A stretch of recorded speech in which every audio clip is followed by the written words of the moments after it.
요한복음 15장 1절에서 6절까지의 말씀 우리 함께 봉독하겠습니다. 내가 참 포도나무요 내 아버지는 그 농부라.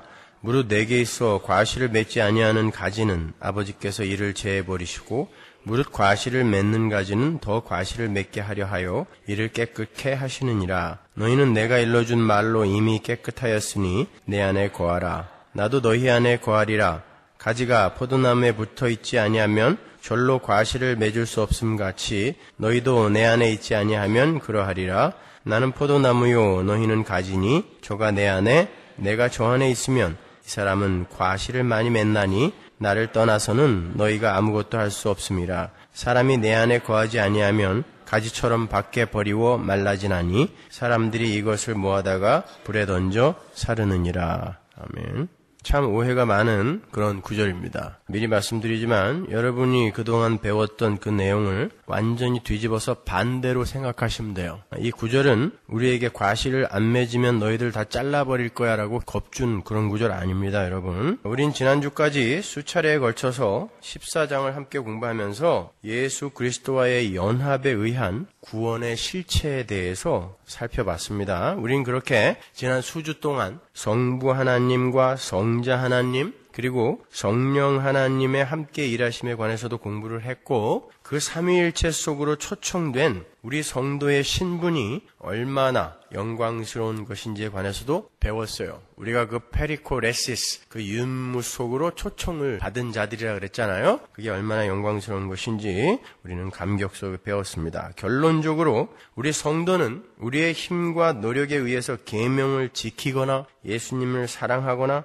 예수님 안에 거하는 게 아니라 처소를 계획하시고 준비하시고 시행하시는 하나님의 은혜와 예수님의 공로에 의해서 말씀을 지킨 자가 된 거고, 제가 예레미야 31장, 에스겔서 36장 들어서 설명해 드렸죠. 새 언약, 또 주님을 사랑한 자가 된 거고 주님 안에 거하는 자가 된 거예요.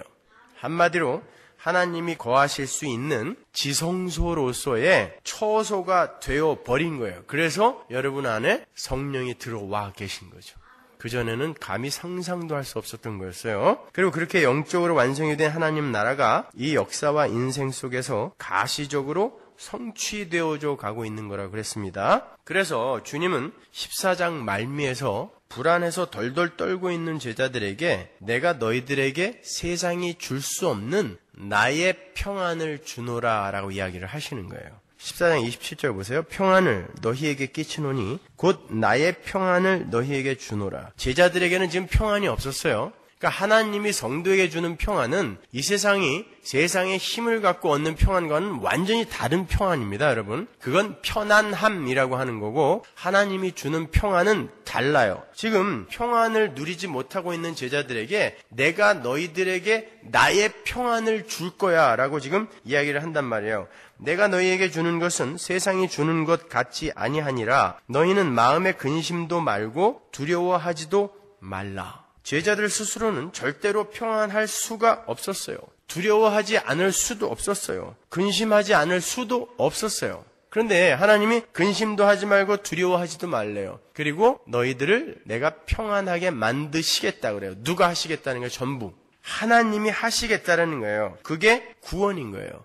그 비슷한 구절이 15장에도 나옵니다. 한번 볼까요? 11절. 내가 이것을 너희에게 이름은 내 기쁨이 너희 안에 있어 너희 기쁨을 충만하게 하려 함이니라. 여러분, 여기서도 아주 중요한 메시지를 우리가 캐치해낼 수 있어야 돼요. 여러분, 기쁨, 성도의 기쁨은 예수의 기쁨이 나의 기쁨이 되어야 되는 거예요. 예수님은 하나도 안 기쁜데 나만 기쁜 기쁨이 있죠. 그건 세상이 주는 기쁨입니다. 그러나 예수님이 성도에게 주는 기쁨은 내 기쁨, 예수님의 기쁨이에요. 여러분의 자녀가 공부를 하나도 안 하고 그냥 어떻게 운이 좋아서 서울대학교 들어갔어요? 예수님이 기뻐하실까요? 여러분은 기쁘죠. 그러나 예수님이 그거 별로 안 기뻐하십니다, 여러분. 열심히 공부해서 실력껏 들어갔으면 괜찮아요. 근데 잘 굴려갖고 어떻게 서울대학교 들어가서 나는 기뻐 죽겠는데 거기다 놓고 예수님도 함께 기뻐하실 거야 이렇게 말씀하시면 안 된단 말이죠. 그건 뭐 아주 극단적인 예지만 그런 거예요. 성도가 가져야 할 기쁨은 예수님이 주는 하늘의 기쁨이어야지 우리가 이 세상 것으로 우리가 창조해내고 생산해내는 그런 기쁨 아닌 거예요. 우리는 절대 기쁨을 창조해내거나 성취해낼 수 없는 존재이기 때문에 예수님께서 당신의 기쁨을 선물해 주셔야만 비로소 기쁠 수 있는 존재들인 거예요. 그런데 엉뚱한 것들을 가지고 기쁨이라고 착각하고 있는 것이 죄인들의 현실인 거예요. 어쨌든 이렇게 우리는 예수 그리스도와의 연합에 의해서 평안할 수 있고 예수님과의 연합에 의해서 기쁠 수 있고 행복할 수 있고 구원에 이를 수 있는 거예요. 그렇게 우리는 하나님의 열심에 의한 예수 그리스도와의 연합을 통해서 구원을 받습니다. 여러분, 연합 그러니까 너무 어렵게 생각하시는데 어렵게 생각하지 마세요. 연합, 구원 이런 건 서로가 너무너무 사랑하는 상태를 이야기를 하는 거예요. 여러분, 처음에 하나님과 우리 인간들은 서로 너무너무 사랑하는 상태였습니다. 그걸 성경이 의라고 이야기를 해요. 짜다크. 네페시가 존재가 관계를 이루고 있는 존재가 서로 그 관계가 요구하는 책임과 의무를 성실하게 수행해내는 그 상태를 의라고 한단 말이에요. 짜다크. 근데 인간들이 그 의를 깨버렸죠. 그래서 불의한 자들이 된 거예요. 의가 깨졌단 말입니다. 그 의가 깨짐으로 말미암아 이 존재들은 자기 스스로 자기를 보호해야 했고 스스로 행복에 도달해야 돼요. 그 전에는 하나님의 생명력을 충만히 부어서 행복하게 만들어줬었거든요. 근데 불의한 상태가 되어버렸기 때문에 그 짜다크를 잃어버렸기 때문에 스스로 보호해야 되고 스스로 행복해야 돼요. 그렇기 때문에 이 존재는 그 결핍을 남의 것을 탈취해서라도 채워야 돼요. 왜냐하면 하나님이 꽉 채우고 있다가 빠져나간 자리이기 때문에 이 세상 그 어떤 것, 세상 힘을 전부 갖다 부어도 그 자리가 안 메꿔져요. 하나님이 빠져나간 자리이기 때문에. 그래서 이 존재들은, 죄인들은 그때부터 자기 이외의 다른 모든 존재를 경쟁자나 적으로 간주합니다. 그래서 사랑할 수가 없어요. 죄인은 절대 사랑할 수 없어요.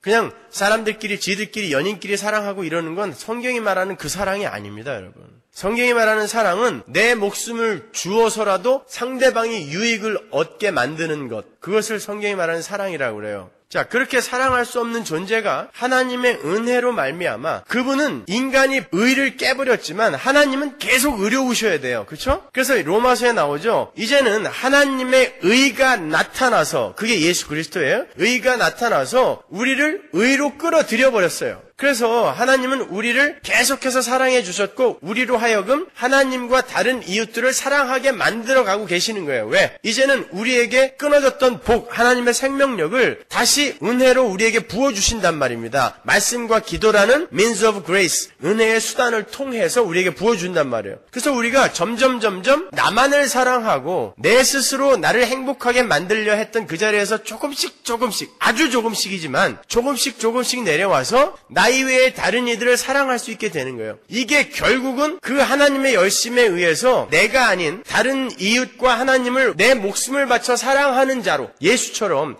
그렇게 사랑하는 자로 완성해내는 상태를 구원의 완성이라고 그런단 말이에요. 근데 영적으로는 그게 완성이 됐어요. 그래서 그렇게 서로 완전히 자기의 목숨을 다 주어서 상대방의 유익을 구하는 그런 사랑하는 상태를 연합이라고 하는 거예요. 그게 페리코레시스예요. 그렇게 사랑하는 상태가 되면 그 상대방의 뜻이 내 뜻이 되는 거잖아요. 그걸 순종이라고 하는 것입니다.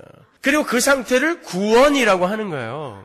그러니까 우리 성도가 이 땅에서 도달해야 할 지점은 우리를 구원하신 하나님의 그 구원의 정상으로 올라가야 되는데, 우리가 완전히 구원을 받은 그 상태는 내가 나를 완전히 부인해내고 하나님을 너무나 사랑하여 그분의 뜻이 내 뜻이 되는 그 상태예요. 그러니까 구원을 향하여 가는 우리들은 우리의 소원을 성취하고 우리의 문제를 해결받는 것을 목적으로 하는 게 아니라, 근데 오늘날의 기독교는 전부 그걸 목적으로 하고 있단 말입니다. 그게 아니에요. 그게 아니라 이게 하나님의 뜻이라면 감수하고 가겠습니다라는 그 십자가를 지는 삶, 그게 우리에게 요구되는 거란 말입니다.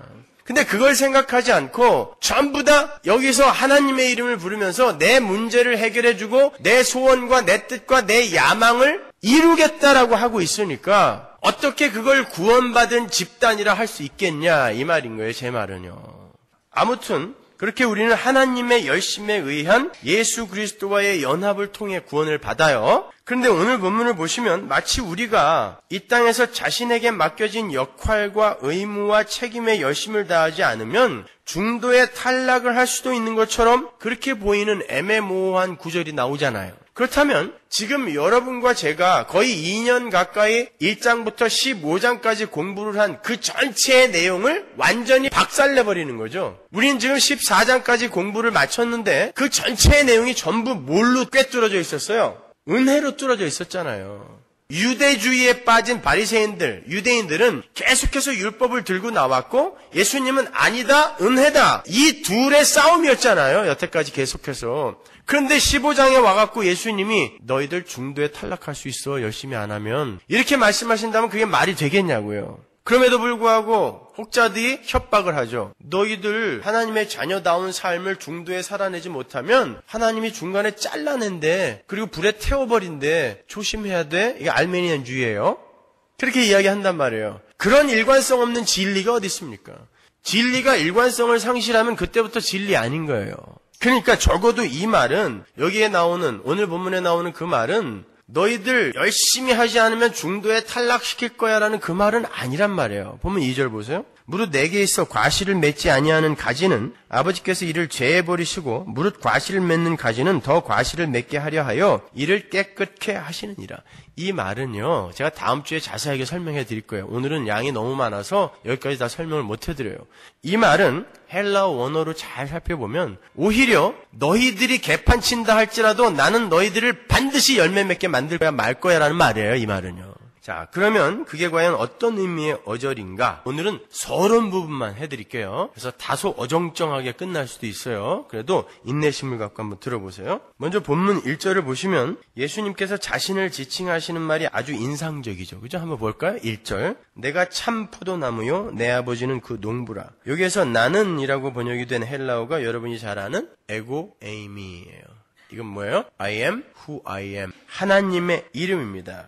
이 단어는 하나님께서 당신의 이름을 묻는 모세에게 밝히신 하나님의 이름이죠. 출애굽기에서 나는 스스로 있는 자다. 바로 그 단어예요. 요한복음에는 그 단어가 아주 많이 나와요. 에고 에이미는 하나님이 당신을 지칭할 때만 쓰는 단어인데 예수님이 요한복음에서 여러 번 그 단어를 쓰세요. 6장에서 나는 생명의 떡이다. 여기서도 에고 에이미예요. 10장에 나는 양의 문이다 라는 어구에서도 에고 에이미가 쓰였고 11장에 나는 부활이요 생명이다 라는 어구에서도 에고 에이미가 쓰였어요. 14장에서 나는 길이요 진리요 생명이다 에서도 에고 에이미가 쓰였어요. 그리고 마지막으로 오늘 본문에 나는 참 포도나무다에서 에고 에이미가 쓰였어요. 각각의 경우를 보아서 아시겠지만 주님은 이 땅에서 경험할 수 있는 그 어떤 것과 비교하여 자신을 나타내실 때 그건 가짜 나는 진짜라고 이렇게 비교하여 나타내실 때 에고 에이미라는 단어를 써요. 그러니까 내가 참 포도나무라는 어구는 이 세상에 있는 많은 포도나무들 중에 진짜 포도나무는 당신 자신뿐이다라는 것을 강조하여 말씀하시는 것이겠죠. 그렇죠? 진짜 포도나무는 예수님 한 분뿐이다라는 뜻이에요.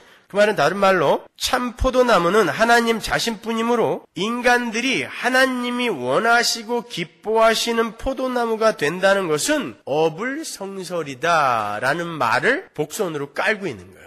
근데 인간들이 포도나무인 척하고 있다라는 거예요. 그러니까 포도나무인 척하고 있는 다른 포도나무들은 전부 가짜 포도나무들이다라는 말이에요. 논리를 놓치시면 안 돼요, 여러분. 오늘도 중간에서 잠깐 졸면은 그냥 전체 다 놓치는 거예요. 아셨죠? 그러면 가짜 포도나무는 누구를 가리키는 걸까요? 지금부터 잘 들으세요. 오늘 본문의 참 포도나무가 구약에 어디에서 인용이 된 것인지 제가 자세하게 설명을 해드릴게요. 오늘 설교를 다 들으시면 예수님이 왜 참나무나 잣나무나 소나무가 아닌 포도나무라고 자기를 가리켰는지 이해가 가실 거예요.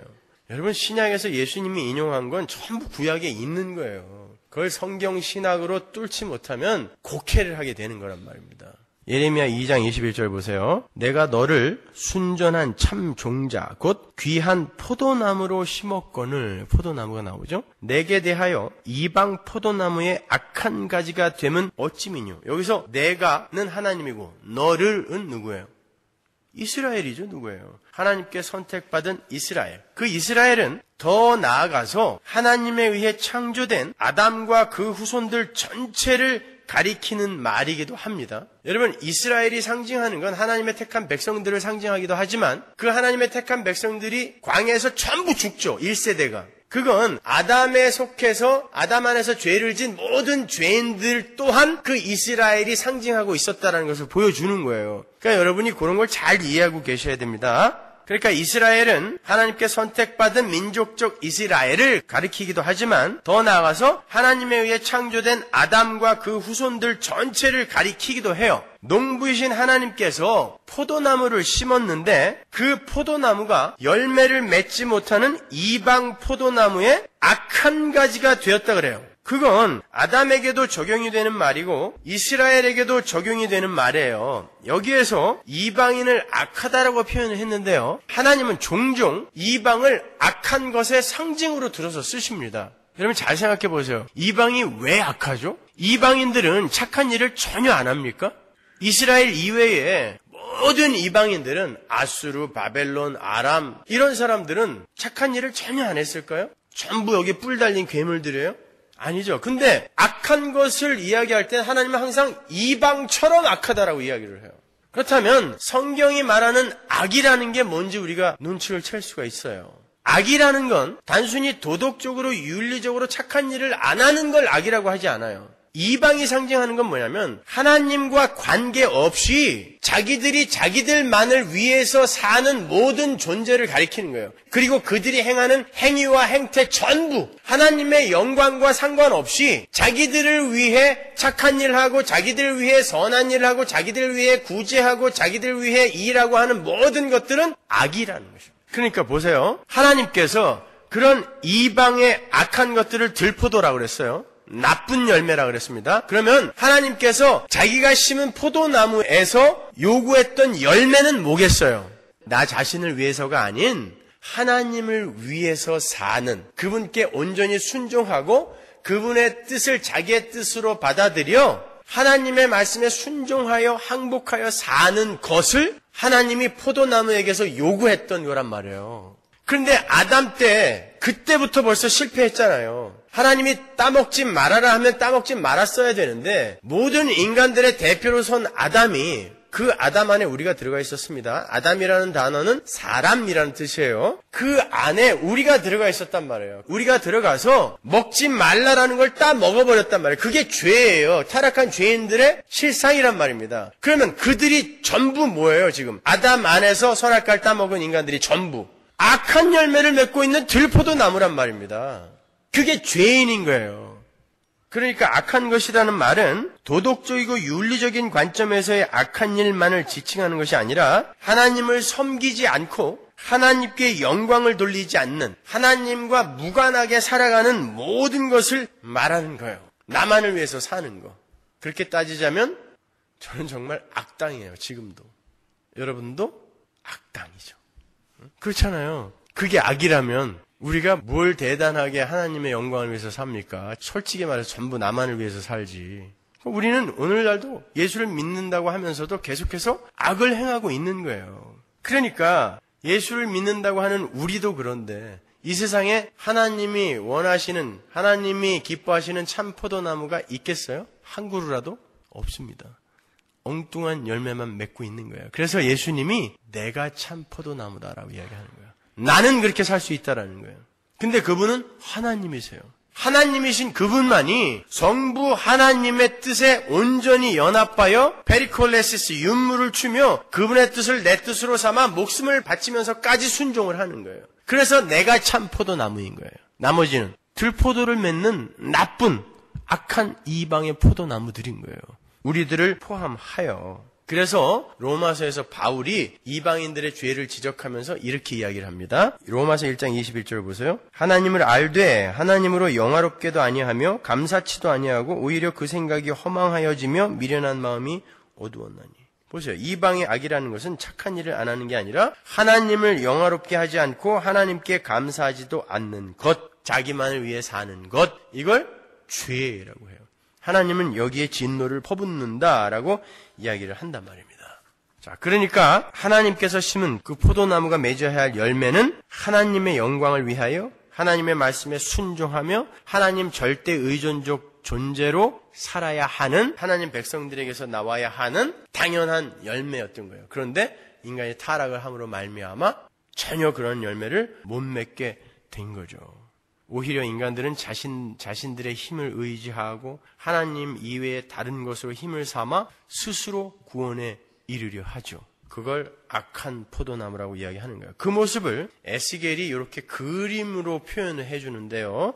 에스겔서 17장 3절 보세요. 제가 표준 세번역으로 읽어드릴게요. 너는 그들에게 말하여라. 나 주 하나님이 말한다. 큰 독수리 한 마리가 레바논으로 갔다. 큰 날개, 긴 깃, 알록달록한 깃털을 가진 그 독수리는 백향목 끝에 돋은 순을 땄다. 독수리는 그 연한 햇순을 잘라서 상인들의 땅으로 물고 가서 상인들의 성읍에 놓아두었다. 그리고 그 땅에서 난 씨앗을 가져다가 옥토에 심었다. 시냇가에다가 버드나무를 심듯 물이 많은 시냇가에 그 씨앗을 심었다. 그 씨앗은 싹이 나고 낮게 퍼지며 자라서 무성한 포도나무가 되었다. 그 가지들은 독수리에게로 뻗어 올라갔고 그 뿌리는 땅에 박고 있었다. 그 씨가 포도나무가 되어 가지를 내뻗고 동굴손을 뻗쳤다. 다른 큰 독수리 한 마리가 나타났다. 날개가 크고 깃이 많은 독수리다. 그런데 보아라. 이 포도나무가 뿌리를 그 독수리에게로 뻗고 가지도 그 독수리에게로 뻗는 것이 아닌가? 이 포도나무는 새로 나타난 그 독수리를 보고 옥토에서 멀리 떨어진 곳에 물을 대달라고 하였다. 그 포도나무를 옥토, 곧 물이 많은 곳에 심은 것은 가지를 뻗고 열매를 맺어서 아름다운 포도나무가 되도록 한 것인데 이 모양이 되고 말았다.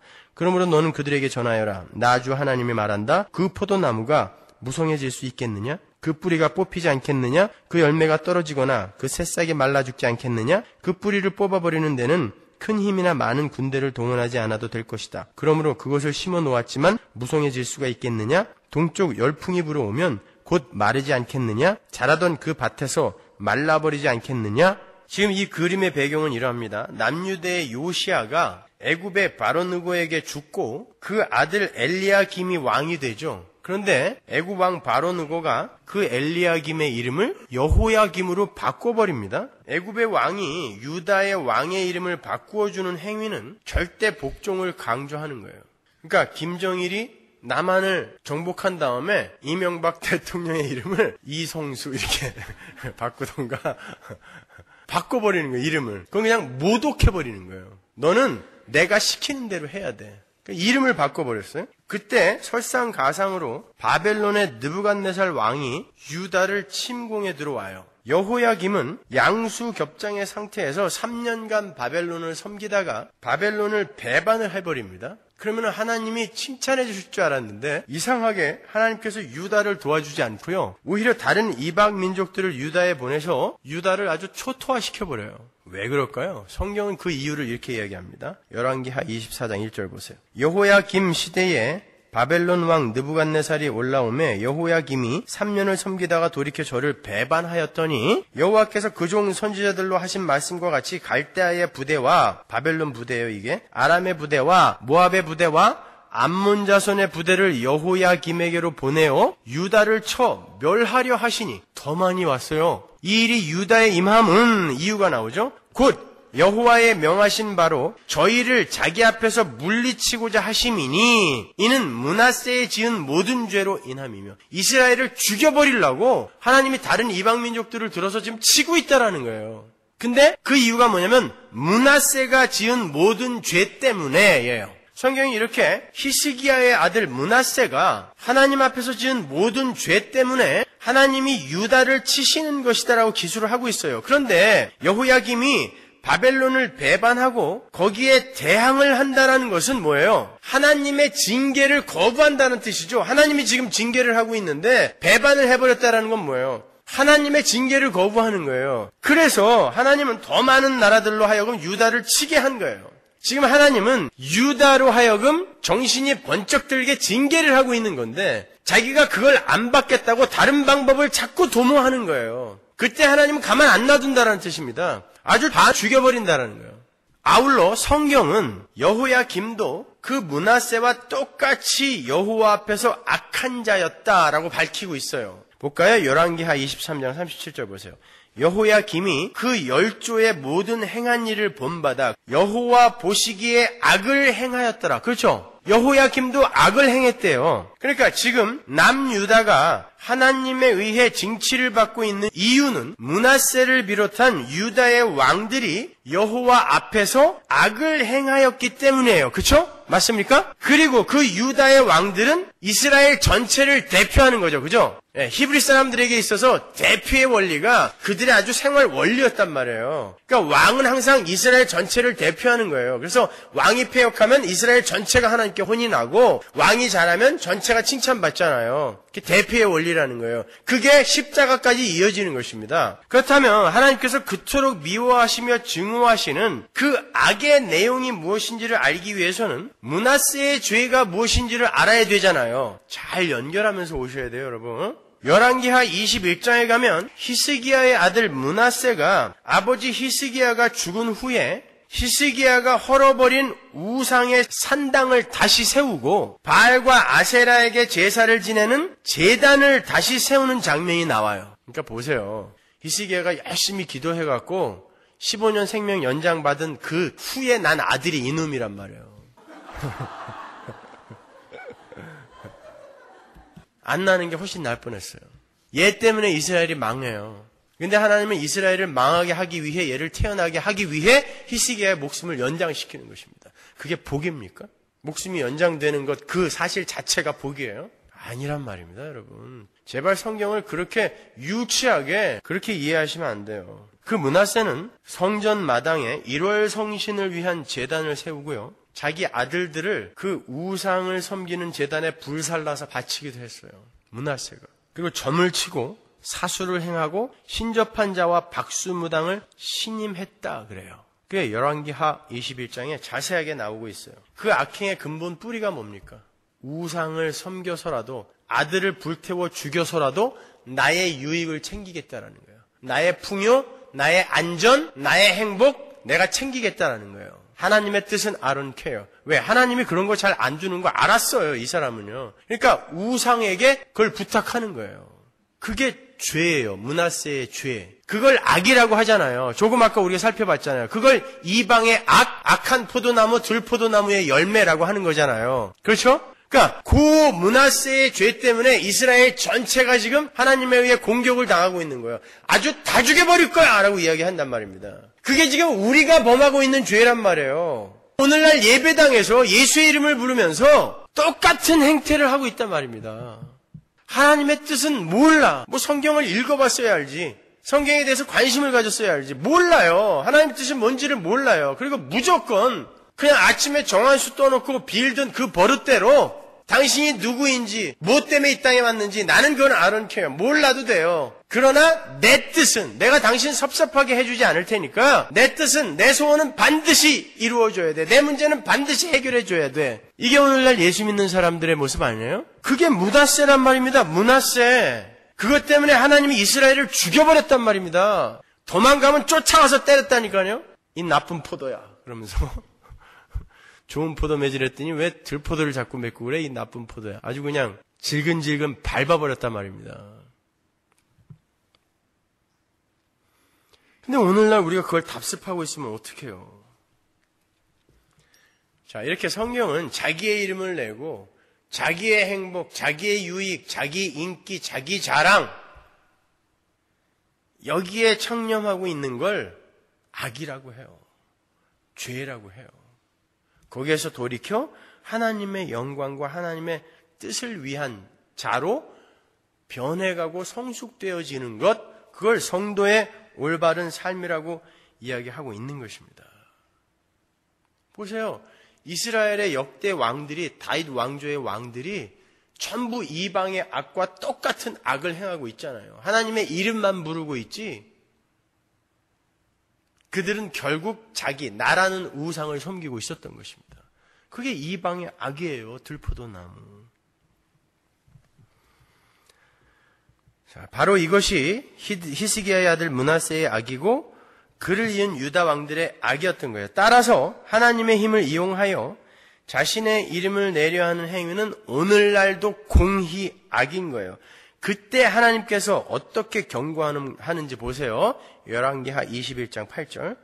만일 이스라엘이 나의 모든 명령과 나의 종 모세의 명한 모든 율법을 지켜 행하면 내가 그들의 발로 다시는 그 열조에게 준 땅에서 떠나 유리하지 않게 하리라 하셨으나 이 백성이 듣지 아니하였고 므낫세의 꾀임을 받고 악을 행한 것이 여호와께서 이스라엘 자손 앞에서 멸하신 열방보다 더욱 심하였더라. 이방보다 더욱 심했다는 거예요.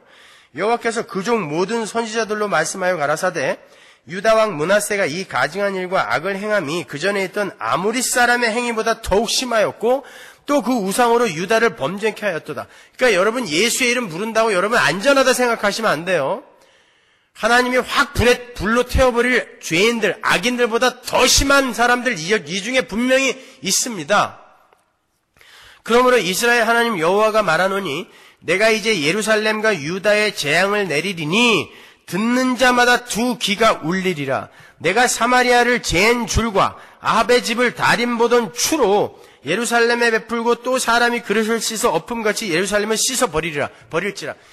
악한 인간들, 이방을 두들겨 팼던 그 몽둥이로 이스라엘 예루살렘을 두들겨 패겠다는 거예요. 아주 깨끗이 씻어버리겠다는 거예요. 내가 나의 기업에서 남은 자를 버려 그 대적의 손에 붙인 즉 저희가 모든 대적에게 노략과 겁탈이 되리니 이는 애굽에서 나온 그 열조 때부터 오늘까지 나의 보기에 악을 행하여 나의 노를 격발하였음이니라 하였더라. 근데 그 므낫세의 죄는 어느 때에 잠깐 생겼다 없어진 게 아니라 애굽에서 그 이스라엘이 나온 때부터 지금까지 하나님 보기에 악한 행위였다라는 거예요. 그러니까 모든 인간의 죄악, 그게 므낫세의 죄예요. 그게 들포도 나무인 것입니다, 여러분. 자, 그 벌이 여호야김 때 들이닥친 거예요. 그때 여호야김이 죽고 여호야긴이 왕이 되죠. 그 아들 여호야긴이. 그런데 성경은 그 여호야긴도 므낫세나 여호야김과 똑같이 악한 자다라고 또 반복하여 기록하고 있어요. 한번 볼까요? 열왕기하 24장 9절. 여호야긴이 그 부친의 모든 행위를 본받아 여호와 보시기에 악을 행하였더라. 보세요. 왕들이 줄줄이 악한 자들로 등장하고 있어요. 이 악이라는 단어가 아까 그 이방의 악과 똑같은 단어란 말입니다. 하나님과 무관하게 하나님의 영광을 위해 살지 않는 그런 자들. 그러니까 하나님께서 그런 자들을 가만히 놔두실 리가 있겠어요? 열왕기하 24장 10절 보세요. 그때 바벨론 왕 느부갓네살의 신복들이 예루살렘에 올라와서 그 성을 애워싸니라. 그 신복들이 애워쌀 때에 바벨론 왕 느부갓네살도 그 성에 이르니 유다 왕 여호야긴이 그 모친과 신복과 방백들과 내시들과 함께 바벨론 왕에게 나아가매 왕이 잡으니 때는 바벨론 왕 8년이라. 저가 여호와의 전에 모든 보물과 왕궁 보물을 집어내고 또 이스라엘 왕 솔로몬이 만든 것 곧 여호와의 전에 금기명을 다 회파하였으니 여호와의 말씀과 같이 되었더라. 다 박살내버렸다는 거예요. 왕까지 사로잡혀 갔어요. 이때 다니엘과 세 친구도 포로로 끌려가는 거예요.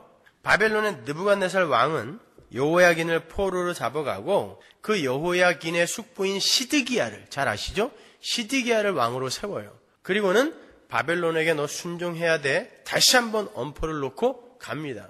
근데 요 시드기야가 이 바벨론을 엎어버리려고 애굽에 가갖고 빌었어요. 원군을 요청했습니다. 그때에 하나님께서 우리가 조금 아까 읽었던 에스겔서 17장의 그 독수리 이야기를 비유로 주신 거예요. 독수리 이야기가 뭐였어요? 독수리가 백향목 나무 순을 갖다가 어떤 땅에다 심고 그 땅에 씨앗을 갖다가 아주 옥토, 물이 많은 곳에 딱 심었더니 포도나무가 났어요. 근데 다른 독수리가 와가지고 그 포도나무 주위를 어슬렁거리니까 이 포도나무가 그 다른 독수리한테 우리를 저 옥토와 떨어진 곳으로 옮겨서 거기서 물을 우리에게 주세요 그랬어요. 보세요. 하나님께서 하나님 절대 의존적 존재로 당신의 백성들을 에덴 동산에 창조를 하셨습니다. 근데 그들이 하나님을 의지하여 살려 하지 않고 사단의 꾀임에 속아서 그 마귀가 시키는 대로 선악과를 따먹고 하나님을 대항해버렸어요. 그때 하나님이 이 인간을 가만 놔둬야 되겠습니까? 아니죠. 마찬가지예요. 하나님이 이스라엘을 하나님의 백성으로 선택을 했어요. 근데 이 이스라엘이라는 놈들이 출애굽한 그때부터 시작하여 바벨론에게 남유대가 망할 그때까지 BC 586년에 망하잖아요. 아니 그때까지 지금까지 하나님의 이름만 부르지 결국은 자기라는 우상을 위해서만 살더라는 거예요. 그때 아니 내가 심었는데 왜 다른 독수리한테 물을 달라고 그래? 그 독수리가 화를 안 내겠냐라고 이야기하는 게 에스겔 17장이란 말이에요. 지금 그 그림의 배경을 설명해 드린 거예요. 여기까지. 당연히 뽑아버려야죠. 그렇죠? 그 이야기를 느부갓네살과 시드기야 그리고 정치적인 상황을 들어서 하나님이 전체 구속사를 설명해 주는 거예요. 인간들의 불가능함, 너희들은 죽어 마땅하다를 보여주는 거예요. 그러니까 구약 전체는 예수 그리스도로 말미암게 되는 하나님 나라의 도래의 필연성을 설명해 주는 거지, 뭐 구약은 따로 신약은 따로 이렇게 존재하는 게 아니란 말입니다. 여러분, 구약도 전부 예수 그리스도의 십자가란 말이에요. 그러니까 하나님의 진노는 단순히 당신의 백성들이 도덕적이며 윤리적인 착한 일을 해내지 못하는 무력함을 보이는 것을 기인하는 것이 아니라 하나님께 순종하고 그분께 의존하여 하나님 절대 하위자로서의 하나님의 영광을 위한 삶을 살지 못하고 자기 자신만을 위해 사는 모든 존재와 그 존재들의 행위에 대해 진노하시는 거란 말이에요. 잘 보세요. 하나님께서 하나님 이외의 다른 힘, 즉 우상까지도 동원해서 자기의 안일과 행복을 챙기려 하는 므낫세에게 경고하시면서 당신의 백성들을 교만의 꼭대기에서 내려오도록 하셨어요. 그런데 그 다윗 왕가의 모든 왕들이 전부 하나같이 하나님 앞에서 악을 행하더라는 거예요. 그 말은 그들이 전부 보이지 않는 하나님의 영광을 위해 그분의 말씀에 순종하는 삶을 사는 게 아니라 우상에게 절을 해서라도 자신들이 원하는 이 세상의 행복을 추구하더라는 거예요. 그걸 죄라고 하잖아요. 그래서 하나님이 애굽이나 아수르, 아람, 바벨론 등을 들어서 그들을 공격하게 하심으로 당신의 백성들로 하여금 하나님께 부르짖게 하려 했는데 그들이 하나님께 부르짖는 게 아니라 생뚱맞게 애굽으로 가고 또 도움을 청하더라는 거예요. 하나님이 당신의 이름을 부르라고 성도의 삶에 때때로 고난을 허락하시는데 이 인간들이 하나님을 부르지 않고 자기에게로 또 다른 것들을 도모하는 거예요. 그 모습 오늘날도 똑같이 나타나고 있잖아요, 여러분. 하나님이 그들을 뽑아버리겠다라는 거예요. 말려 죽여버리겠다라고 이야기하신 것입니다. 이사야서에도 똑같은 한탄이 나와요. 이사야서 5장 1절 보세요. 내가 나의 사랑하는 자를 위하여 노래하되 나의 사랑하는 자의 포도원을 노래하리라. 나의 사랑하는 자에게 포도원이 있으며 심히 기름진 사내로다. 땅을 파서 돌을 제하고 극상품 포도나무를 심었었도다. 그 중에 망대를 세웠고 그 안에 술틀을 팠었도다. 좋은 포도 맺기를 바랐더니 들포도를 맺혔도다. 예루살렘 거민과 유대 사람들아 구하노니 이제 나와 내 포도원 사이에 판단하라. 내가 내 포도원을 위하여 행한 것 외에 무엇을 더할 것이 있었으랴. 내가 좋은 포도 맺기를 기다렸거늘 들포도를 맺히면 어찌민고. 이제 내가 내 포도원에 어떻게 행할 것을 너희에게 이르리라. 내가 그 울타리를 걷어 먹힘을 당케 하며 그 담을 헐어 짓밟히게 할 것이요 내가 그것으로 황무케 하리니 다시는 가지를 자름이나 북을 돋우지 못하며 진려와 형극이 날 것이며 내가 또 구름을 명하여 그 위에 비를 내리지 말라 하리라 하셨으니 대저 만군의 여호와의 포도원은 이스라엘 족속이요 그의 기뻐하시는 나무는 유다 사람이라. 그들에게 공평을 바라셨더니 도리어 포악이요 그들에게 의로움을 바라셨더니 도리어 부르짖음이었도다. 그래서 어떻게 하신다는 거예요? 짓밟아 버리겠다 그러죠. 그죠? 그 포도원을 짓밟아 버리시겠다 그래요. 5절에 보면은. 근데 이사야서 27장에 가면 대반전이 일어납니다. 짓밟혀야 할 그 포도원을 하나님께서 지키고 보호하시겠다고 해요. 볼까요? 이사야서 27장 2절. 그날에 너희는 아름다운 포도원을 두고 노래를 부를지어다. 나 여호와는 포도원 지기가 되며 때때로 물을 주며 밤낮으로 간수하여 아무든지 상해하지 못하게 하리로다. 지키겠대요. 그죠? 나는 포도원에 대하여 노함이 없나니. 노함이 없대요. 이렇게 변덕이 죽을 듯하는 영감을 우리가 믿어야 돼요. 왜 제가 이렇게 무례한 말로 여러분에게 질문을 던졌는지 조금 이따 여러분은 이해를 하실 수 있을 거예요. 나는 포도원에 대하여 노함이 없나니 진려와 형극이 나를 대적하여 싸운다 하자. 내가 그것을 밟고 모아 불살이라. 조금 아까는 진려와 형극으로 전부 못쓰게 만들 거야 그래놓고 이제는 진려와 형극을 뽑아서 불살라 버리겠대요. 그리하지 아니할 것 같으면 나의 힘을 의지하고 나와 화친하며 나로 더불어 화친할 것이니라. 후일에는 야곱의 뿌리가 박히며 이스라엘의 우미 돋고 꽃이 필 것이라. 그들이 그 결실로 지면에 채우리로다. 언제는 열매 못 맺는다고 그냥 난리 치더니 이제는 열매 맺게 하시겠대요. 자기가 보호하실 거래요. 우린 지금까지 충분히 우리 인간 전체는 전부 말라 비틀어져서 뿌리가 뽑혀 죽어야 할 들포도나무, 악한 포도나무라는 것을 충분히 공부했어요. 봤어요. 확인했죠? 그럼 다 뽑혀 죽어야 돼요. 그런데 어떻게 하나님이 그 포도원을 이렇게 찬양의 대상으로 만들어 버리셨냔 말이에요. 어떻게 하나님이 그 포도원에 대한 진노를 거두고 이렇게 그 포도원을 지키고 열매를 맺게 하시겠다라는 이런 마음으로 바뀌게 되셨냔 말이에요. 거기에 참포도나무가 등장하는 거예요. 그 참포도나무가 이 땅에 내려와서 심겨져서 죽어야 할 들포도나무들을 참포도나무의 줄기에 접붙여버린 것입니다. 그러면 그 접붙임을 받은 포도나무의 가지들이 스스로 열매를 맺게 되나요? 아니죠? 참포도나무에 붙어 있음으로 말미암아 이 참포도나무 덕택으로 이 포도나무 때문에 열매를 맺히게 되는 거예요. 그 이야기가 오늘 본문의 이야기입니다. 그래서 예수님이 니네들은 전부 가짜 포도나무야. 내가 진짜 포도나무야. 나만 진짜 포도나무야. 왜? 너희들은 인간이기 때문에, 타락한 인간들이기 때문에 절대 참 포도나무, 하나님과 연합된 존재가 될 수 없어. 에고 에이미, 하나님인 나만이 참 포도나무가 되어 너희들을 접붙여, 너희들을 전부 하나님이 기뻐하는 참 포도나무들로 만들어낼 수 있는 거야. 그렇다면 이제 14장과 15장이 화해가 되잖아요. 이렇게. 그렇죠? 물론 아직도 여러분이 지금 이해하기 힘든 어구나 단어나 어절이 분명히 있어요. 그건 제가 다음 주에 자세하게 하나하나 다 설명을 해드릴 거예요. 오늘은 전체적인 맥만 한번 짚어보자라는 거예요. 자, 그러면 지금 그 문제를 조금 더 구체적으로 우리가 살펴보기 위해서 다시 독수리와 포도나무의 비유가 떨어졌던 에스겔서 17장으로 한번 가보자고요. 22절 보세요. 이번에는 나주 여호와가 말하노라 내가 또 백향목 꼭대기에서 높은 가지를 취하여 심으리라. 그 높은 세 가지 끝에서 연한 가지를 꺾어 높고 빼어난 산에 심되 이스라엘 높은 산에 심으리니 그 가지가 무성하고 열매를 맺어서 아름다운 백향목을 이룰 것이요 각양새가 그 아래에 깃들이며 그 가지 그늘에 거할지라. 들의 모든 나무가 나 여호와는 높은 나무를 낮추고 낮은 나무를 높이며 푸른 나무를 말리우고 마른 나무를 무성케 하는 줄 알리라. 나 여호와는 말하고 이루느니라 하라. 그 독수리와 포도나무의 이야기, 그 이야기의 요 결론이에요. 이것이 지금 시드기야가 하나님을 의지하지 않고 자기가 자기의 힘으로 문제에서 빠져나오려고 했어요. 그게 스스로의 힘과 스스로의 꾀로 구원에 도달하려고 하는 유대주의, 모든 죄의 모습인 거예요.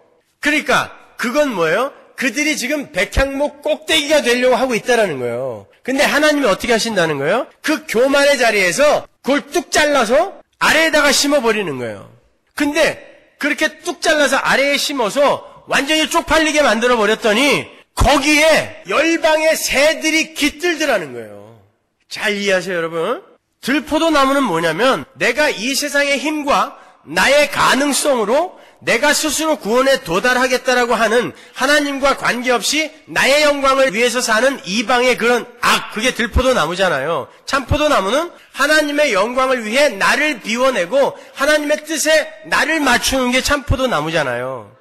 그런데 이 죄인들은 전부 이 들포도나무처럼 자기만을 위해서 산단 말입니다. 그게 교만이에요. 하나님보다도 높아지려고 하는 거. 그 교만. 나도 하나님처럼 될 수 있다. 그 선악과를 따먹은 아담의 죄잖아요. 그게. 그걸 뚝 잘라서 아래에다가 딱 심었더니 그 자리에 심겨진 그 나무가 진짜 큰 나무가 되더라는 거예요. 근데 그 잘려서 아래에 심겨진 순이 뭐예요? 연한 순이라고 그러잖아요. 근데 이사야서 53장에는 그 연한 순이 누구라 그래요?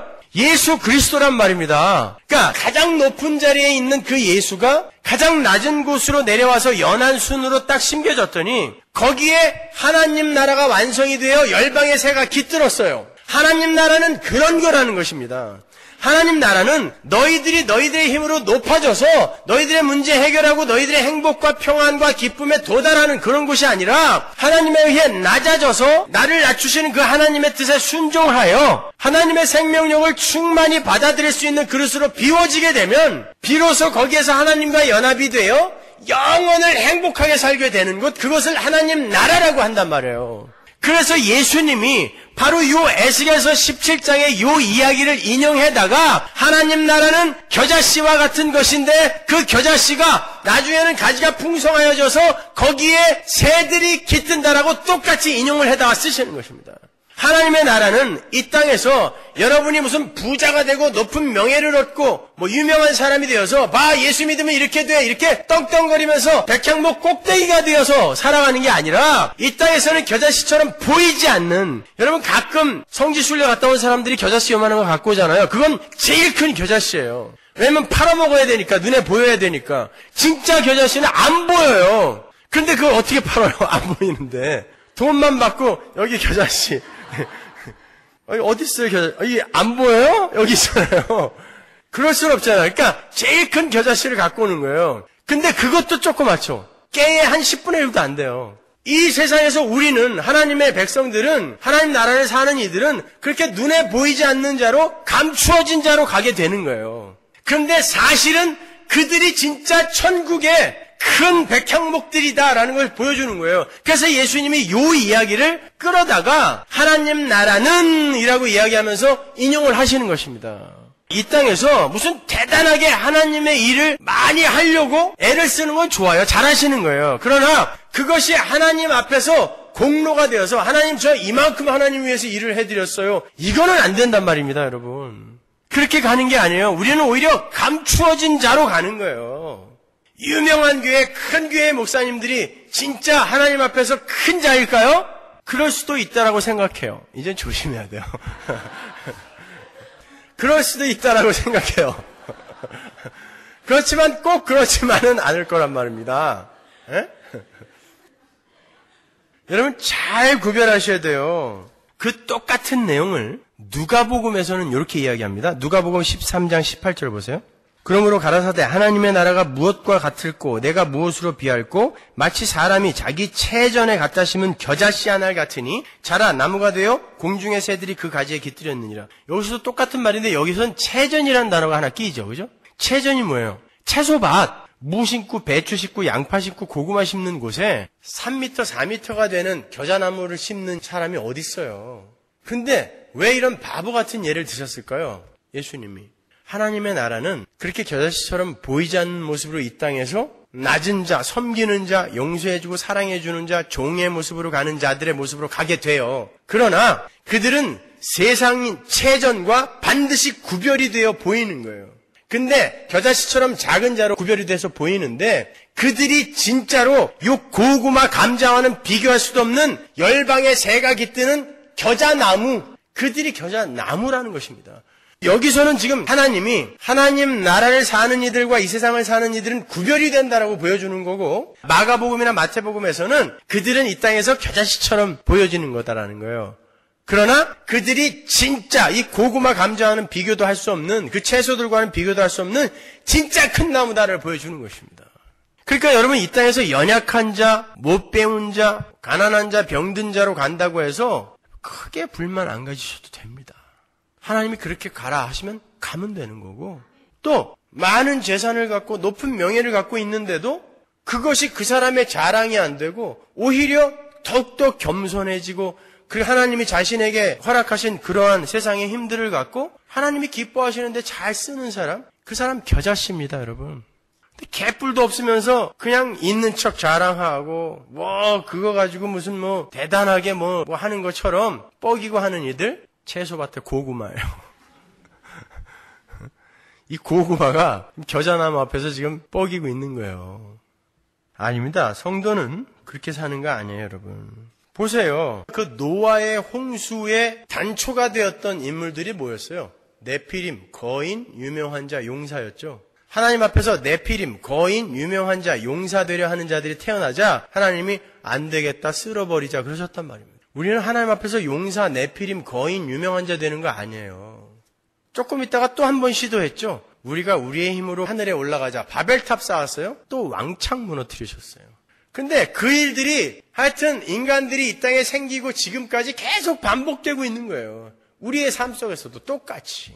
그러니까 우리가 우리를 어떻게 믿어요? 이렇게 들포도만 여전히 맺고 있는데 이 상태에서 참포도나무인 예수님만 꼭 붙들어야 돼요. 거기에 안 붙어 있으면 큰일 나는 거예요. 그러니까 그 은혜만을 꼭 붙들어야 되는 자, 그게 성도라고 이야기를 하는 거란 말입니다.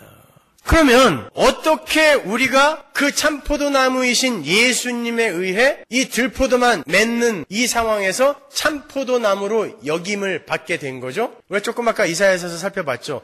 내가 그 들포도나무밭 다 짓밟아 버린다 그랬죠. 근데 성경에 보면 그 포도주 틀을, 포도를 진짜 짓밟는 하나님의 모습이 나오잖아요. 그렇죠? 그건 제가 여러 번 설명해 드렸으니까 오늘은 설명을 자세하게 안 할게요. 근데 그 포도주 틀을 밟는데 하나님이 밟아요. 진노의 포도주 틀을 밟아요. 우리가 지금까지 살펴본 그 진노의 들포도들을 밟아버리는 거예요. 밟는데 예수님이 요한계시록 보면 포도주 틀을 밟는 자로 오시는데 그 피가 누구에게 튀어요? 예수에게 튀어요. 그리고 예수님이 어떤 모습으로 오세요? 예루살렘에 어떻게 입성을 하시죠? 나귀 새끼를 타고 입성을 하는데 그 나귀 새끼가 어디에 매여 있는 나귀 새끼? 포도나무에 매여 있는 나귀 새끼라고 그러잖아요. 우리 창세기 49장에서 제가 찾아드렸잖아요. 야곱의 유언에 보면, 그죠? 실로가 오시기까지, 실로는 메시아잖아요. 근데 그 메시아가 어떤 모습으로 온다? 포도나무에 매여 있는 나귀 새끼를 타고 온다라고 야곱이 이야기해 주잖아요. 우리 다다음 주에 공부할 건데, 야곱의 유언에 대해서. 그렇죠? 근데 실제로 예수님이 제자들을 보내서 그 나귀 새끼를 가져오라고 그러는데 사복음서 공히 그 나귀는 전부 어디에 매여 있는 나귀라고 그러죠. 그죠? 그렇다면 우리가 창세기 49장과 연결해서 봤을 때 그 나귀는 어디에 매여 있었던 나귀예요? 포도나무에 매여 있었던 나귀예요. 포도나무에 매여 있는 나귀는 성경에서 겸손을 상징하는 거라 했죠. 그죠? 포도나무는 뭐예요? 포도나무, 참 포도나무. 성경에서 그 포도즙 틀을 하나님이 받는다고 했는데 그 포도즙이라는 단어가 원어로 보면은 포도의 피란 말이에요. 근데 예수님이 오늘 본문에서 내가 참 포도나무라 그랬으니까 그 예수님이 참 포도니까 포도의 피라는 건 예수님의 피가 그 예수님의 옷에 튀기는 모습으로 이 땅에 예수님이 오게 되는데 그게 바로 겸손한 나귀의 모습으로 오셔서 그 포도나무에 묶인 나귀, 그러니까 포도나무와 나귀는 같은 것을 상징하는 거란 말이에요. 그러니까 이 포도나무, 자기의 피를 흘려 자기의 옷에 튀기게 만들어서 정말 밟혀 죽어야 할 들포도들을 살려내는 그런 포도나무로 온 겸손한 나귀. 그래서 이 나귀를 타고 예수님이 예루살렘에 들어가셔서 죽어버리는 거란 말입니다. 그렇게 포도이신 예수가 죽고 자기의 옷에 그 피를 튀기심으로 말미암아 피범벅이 됨으로 말미암아 우리가 요한계시록에 보면 그 피범벅이 된 예수 그리스도의 뒤를 하얀 세마포를 입은 백성들이 쫓아가죠. 우리의 몸에 튀어야 할 그 피가 그의 몸에 전부 튀겨서 그가 붉은 홍포를 입고 우리는 하얀 세마포를 입게 돼요. 우리가 참 포도나무가 된 거예요. 그리고 이분은 그냥 하나님에 의해 밟혀 죽어버린 거예요. 여러분, 구약의 대제사장들이 제사를 지낼 때 제사장들이 입는 의복이 굉장히 좋은 재료로 만든 겁니다. 그러나 여러분, 제사장들이 제사를 한번 드리면 제사장들은 피범벅이 돼요. 제사장들이 제물을 잡아야 되고 그 피를 날르고 해야 되기 때문에 제사장들은 피범벅이 됩니다. 그 모습이 바로 예수의 모습인 거예요. 근데 예수는 피범벅이 되는 제사장일 뿐만 아니라 자기가 제물이었잖아요. 그러니까 예수는 자기가 제물이 되어 하나님에게 밟혀서 그 제물의 피를 갖고 자기의 피가 튄 그 옷을 입은 제사장이 되어 그 제물의 피를 갖고 지성소로 들어가는 제사장인 분인 거예요. 예수가. 그러므로 말미암아 히브리서의 이야기처럼 우리의 모든 죄가 영단번에 완전히 해결되어 버린 것입니다. 그래서 우리가 참 포도나무가 된 거예요. 거기에 우리가 한 게 뭐가 있어요? 아무것도 없어요. 근데 왜 열매 맺지 않으면 잘라버린다고 그러죠? 그건 다음 주에 제가 설명해 드릴게요. 여러분, 에비앙이라는 생수 아시죠? 제일 비싼 거. 제가 아르헨티나에 갔더니 거기 무슨 세미나를 하는데 400명의 목회자가 오셨는데 아르헨티나에서 그 에비앙이라는 물은 너무 비싼 거예요. 찾아보기도 힘들대요. 근데 목사님들이 에비앙 물을 전부 요구를 하셔서 그걸 어디서 공수를 해왔다고 그러더라고요. 그 정도로 좋은 물이에요. 근데 이 에비앙이라는 물은요, 알프스 그 빙하에서 내려오는 물인데요. 이게 스위스하고 남프랑스 접경 지역인 레만 호수까지 내려와서 그 레만 호수가 있는 남프랑스 지역이 에비앙이라는 도시예요. 거기까지 내려와서 그렇게 전 세계 최고의 수질을 자랑하는 에비앙 생수가 되기까지 몇 년이 걸리는 줄 아세요? 15년 내려와야 됩니다.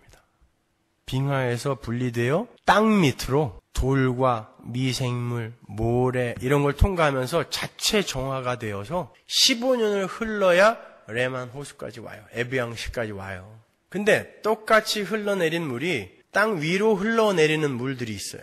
그 물은 못 쓰는 물입니다.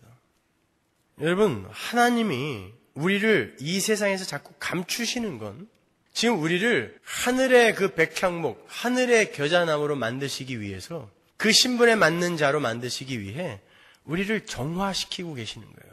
땅속 밑으로 숨기고 감추셔서.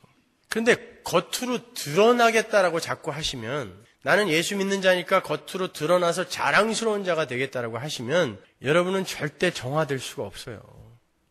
여러분, 그렇게 감추어지고 숨겨져서 내려가다가 정화된 물이 되잖아요.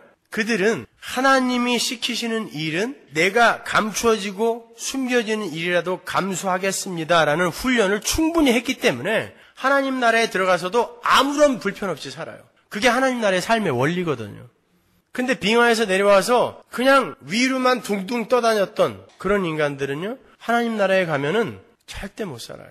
내가 주인공이 돼야 되거든요, 거기서도. 근데 하나님 나라에서는 내가 주인공이 되어서 살 수 없는 것이에요. 그래서 감추어지는 거예요. 여러분은 참 포도나무입니다.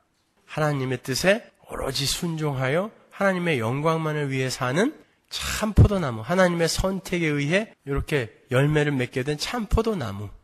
이제 여러분이 참 포도나무가 되셨다는 것을 아셨으니까 들포도나무처럼 살았던 그 삶은 이제 자꾸 내려놓고 버리셔야 돼요. 참 포도나무처럼 안 돼도 실패해도 괜찮아요. 실패하는 거 하나님이 뭐라고 안 그러십니다. 악이라는 건 내가 실패한 걸 악이라고 하지 않아요. 하나님이 여러분을 하나님의 백성으로 완성시켜 가는 길에 여러분이 살인할 수도 있습니다. 하나님은 그것 자체를 악이라고 하는 것이 아니라 자기를 위해 사람 죽인 건 악이에요. 잘 이해하셔야 돼요, 여러분. 도덕적이고 윤리적으로 선한 삶을 격발해 내라는 게 아니라 거기에서 조금 실패하더라도 여러분이 정말 하나님의 뜻대로 살려고 하는지, 나를 부인하고 자꾸 나의 욕심을 꺾어내려 하고 그렇게 십자가를 지는 삶을 살려고 애를 쓰고 있는지를 확인하시란 말이에요. 그들이 참 포도나무인 거예요. 기도하겠습니다.